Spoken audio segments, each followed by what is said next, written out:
तर मित्रांनो, मी तुषार मित्रांनो, आदिवासी मराठी कॉर्नर या यूट्यूब चॅनलवरती पुन्हा एकदा स्वागत. शेतकरी मित्रांनो, महाराष्ट्रात झालेल्या अवकाळी पावसामुळे शेतकऱ्यांचे मोठ्या प्रमाणात नुकसान झाल्याची माहिती समोर येत आहे. काय माहिती आहे या व्हिडिओमध्ये आपण जाणून घेणार आहोत.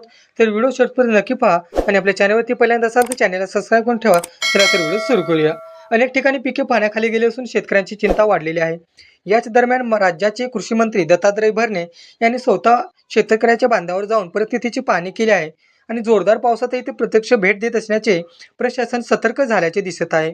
तसेच उपमुख्यमंत्री सुनेत्रा पवार यांनीही तातडीने पंचनामे करण्याचे आदेश संबंधित अधिकाऱ्यांना दिले आहेत.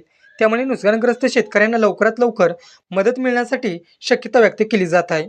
शेतकरी मित्रांनो, आता सर्वांचे लक्ष ते म्हणजे नुकसान भरपाई कधी आणि किती मिळेल. सरकारकडून यावर लवकरात मोठा निर्णय होण्याची शक्यता आहे. शेतकरी मित्रांनो, तुम्हीही अशा परिस्थितीत असाल तर तुमच्या गावात पंचनामा झाला का ते कमेंट बॉक्समध्ये नक्की सांगा.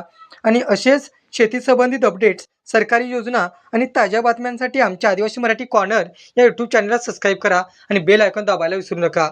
धन्यवाद. जय हिंद, जय महाराष्ट्र.